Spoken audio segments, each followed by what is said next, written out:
Hey guys, today we're driving the 2023 BMW M2. We have a 6-speed manual, a 3-liter twin-turbo inline 6, the S58, makes 453 horsepower, and we've got quite a few changes to this new BMW M2, starting with the interior. A much more corporate BMW M interior. It looks very similar to a lot of the other M models. Pretty nice materials, pretty nice fitment, finishing. This starts at around $63,000 as tested. It's 75 grand. We have the big option here, the M carbon package, which is 9,900 bucks.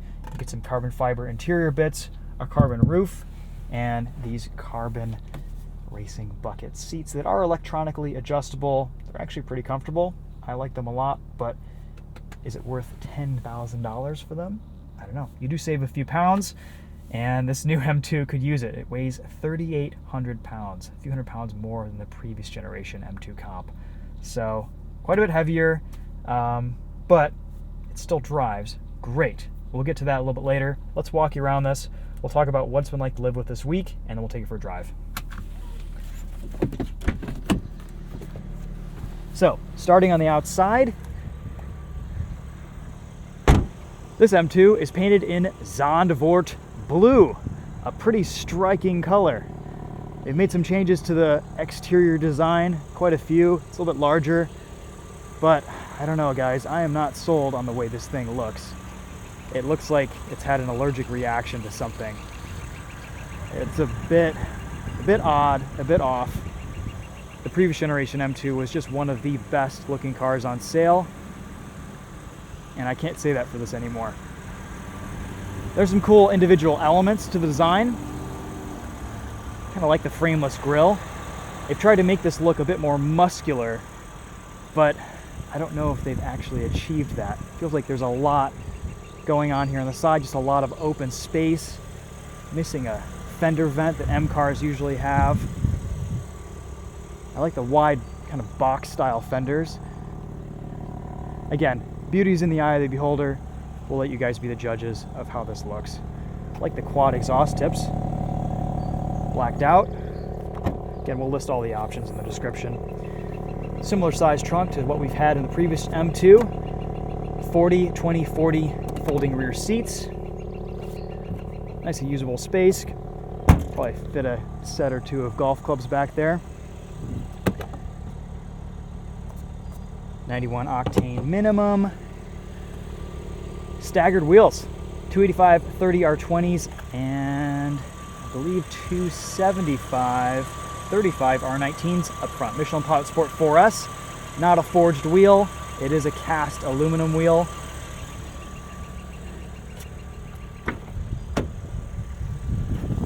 I like some of these treatments to the interior. This is nice door design. That's kind of a cool look there.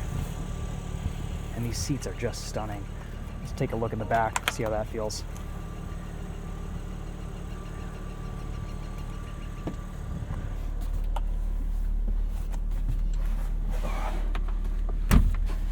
Oh boy, okay, not as much headroom back here in the new M2 as the previous generation.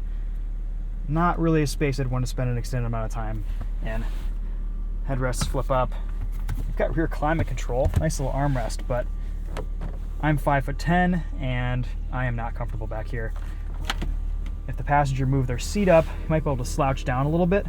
But again, it'll work in a pinch, not a space I'd want to spend an extended amount of time in. These seats are just gorgeous though. Love the coloring. This is a very nice interior. iDrive 8, let's hop inside. Let's talk about that a little bit.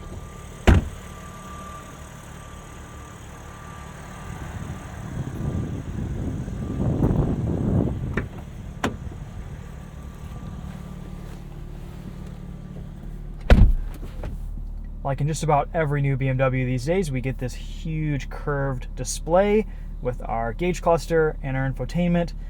Infotainment, again, beautiful graphics, pretty responsive, pretty fast, some deep menus.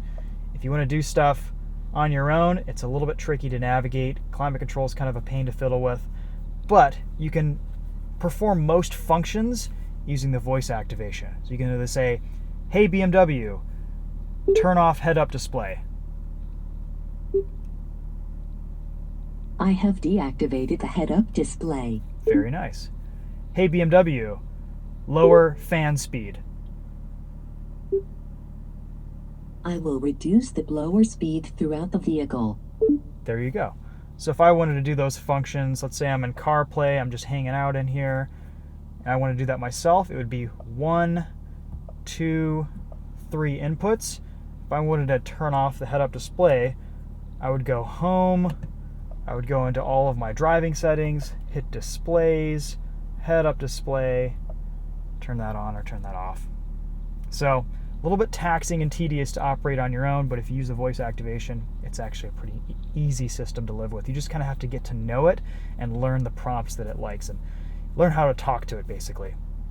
We get wireless CarPlay, Android Auto, tons of adjustability here with comfort settings, system settings, and driving settings. And that brings me to my next thing about this M2, which I really like. We can finally turn on and off the gear shift assistant, rev matching, and that's irrespective of drive mode. You can kind of turn on and off whatever drive mode. Set your M1, M2 settings, customize that.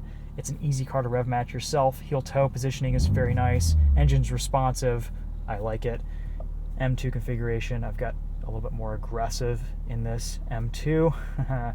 See what I did there? And then M1 is kind of everything in sport mode.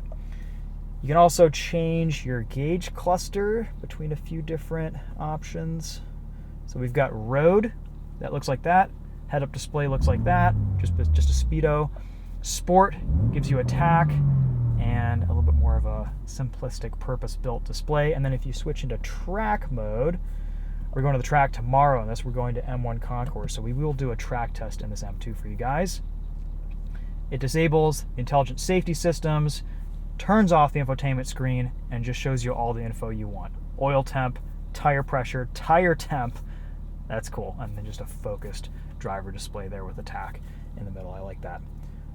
Let's go back and switch into sport. I like sport. Cruise control, you can opt this with adaptive cruise, which is nice. Doesn't have it in this car. And we've got the Harman Kardon audio system. Sounds about like it does in every other BMW. Let's take a look at the engine bay, and then we'll take this M2 for a drive. 2 pulls, and the hood opens.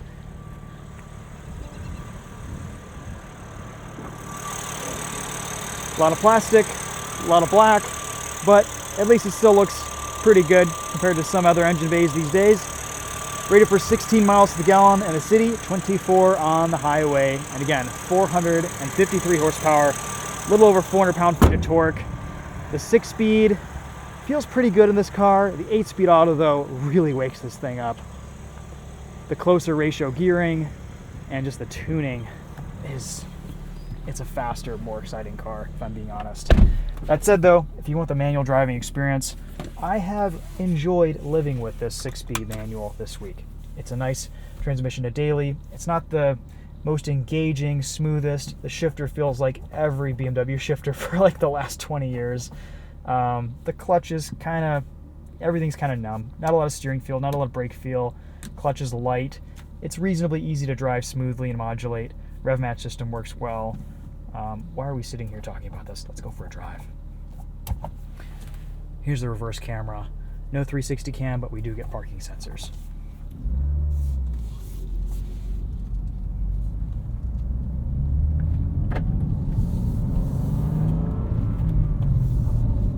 So starting off, everything's just in comfort and efficient.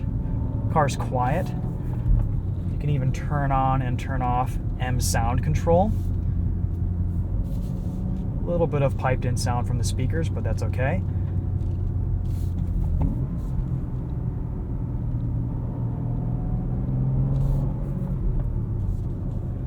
A little bit of rev hang between gears, but you have to be patient with your shifts in this M2. The big selling point with this new car, I think, is the level of refinement, comfort, interior quality, and the performance is pretty awesome. They've buttoned this car down a little bit. They've added quite a bit of weight, unfortunately, but it's still a really fun car to drive. And the performance is absolutely brutal.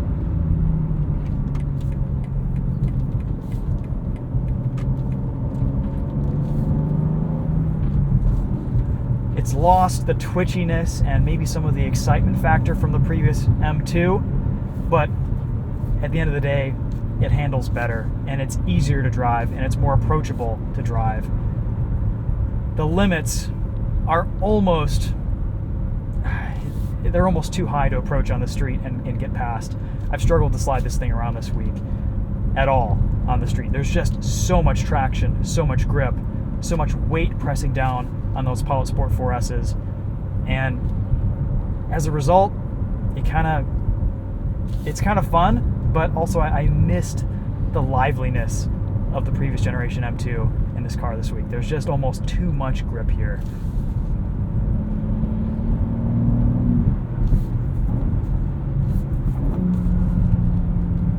Love the responsiveness of this S58. Let's switch into M1. Hear what this sounds like in sport mode. You get a few little burbles off throttle.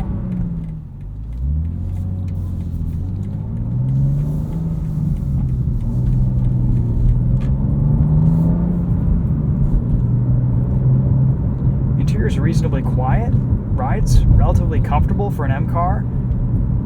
Definitely stiffens up in Sport and Sport Plus mode, but it's livable in here. Only NVH complaint I have is there's a bit of a dash rattle up here with kind of the screen and maybe the head-up display. It's hard to tell.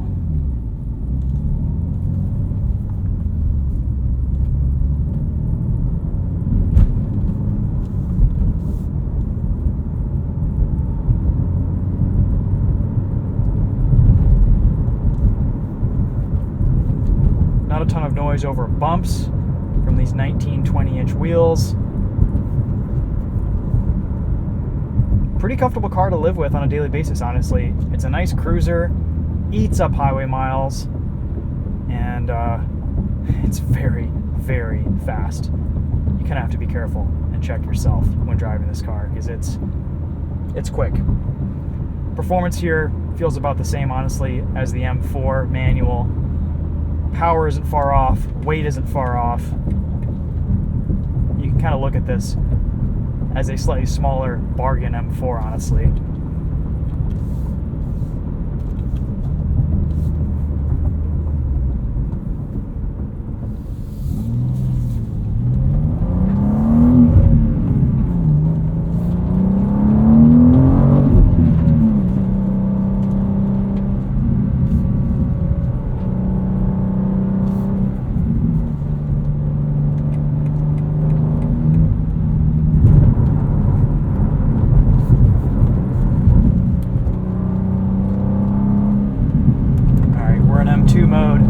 Everything's in stiff.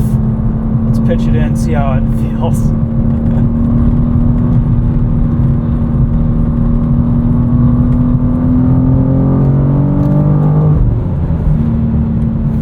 Insane grip. Absolutely insane. It just keeps going and going and going. The front end in this new M2 is so sharp. Just an insane amount of traction. Yeah. Wow.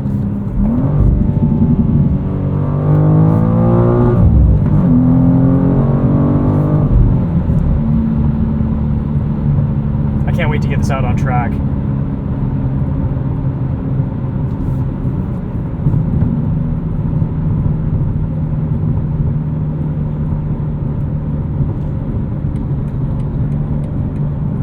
A little bit of turbo lag.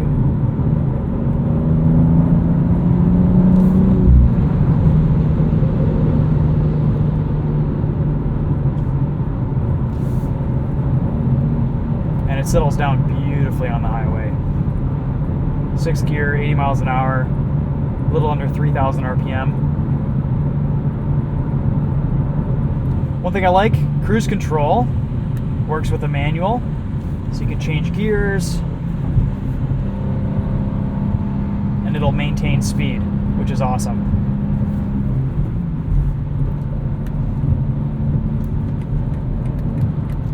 Super easy system to operate. Turn on, turn off. You've got a speed limiter, which is really useful.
waves of torque all the time. One thing that this new M2 has lost is that kind of movement from the rear end on throttle. That started with the 1 Series M Coupe, and it was just this beautiful, right when you get into boost, turbos start to spool up, just kind of get this little wiggle under power, and you lose that with a slightly longer wheelbase in this M2. It just kind of feels like an M4 now.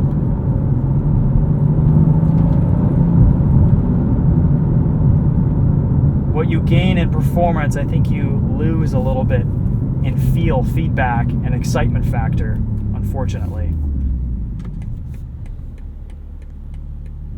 This does have launch control. Let's give it a shot.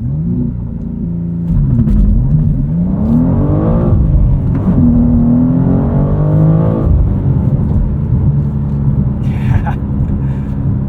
0 to 60, no time. Awesome.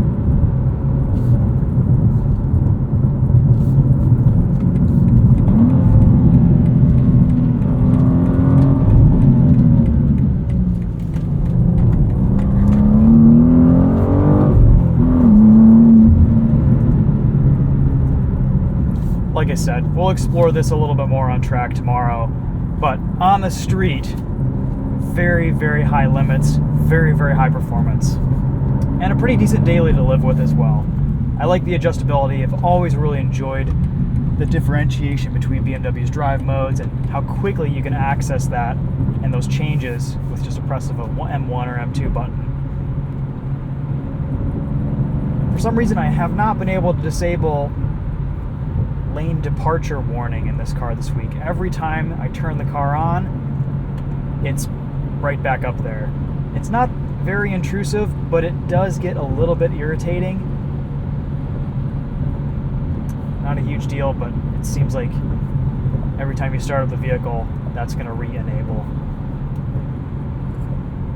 I found the BMW Personal Assistant to be very useful this week. You can do anything from navigation to change the appearance of gauge clusters to select radio stations.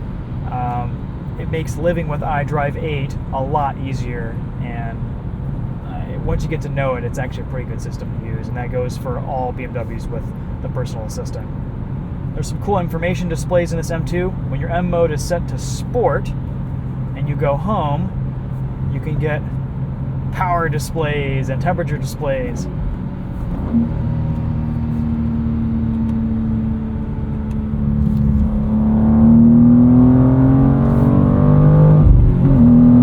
Look at that. That's fun.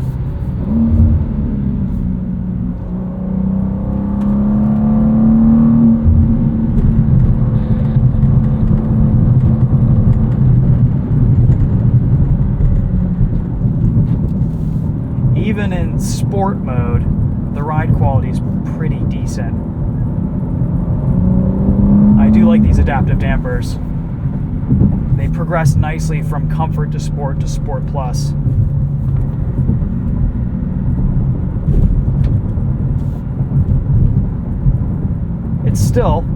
It's not soft, it's not floaty, it's still an M car, it's still on the stiffer side, but it's very livable.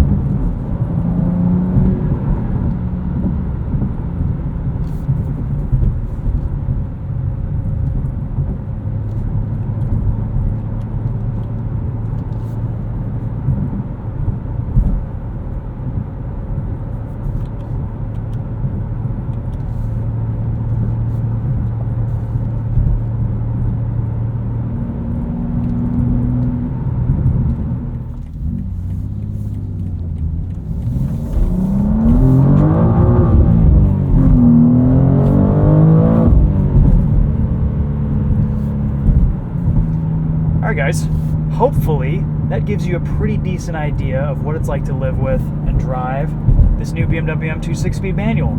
Super excited to take this out to the track tomorrow. We'll make that a separate video. We'll give you guys some more thoughts.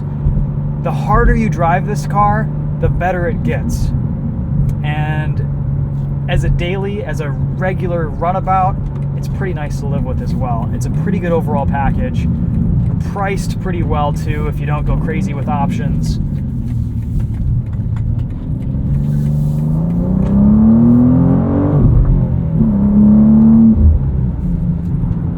cool tech. Jury's out on how it looks, but it's a big change from the previous generation M2s. And some people are going to like it, some people aren't going to be about it.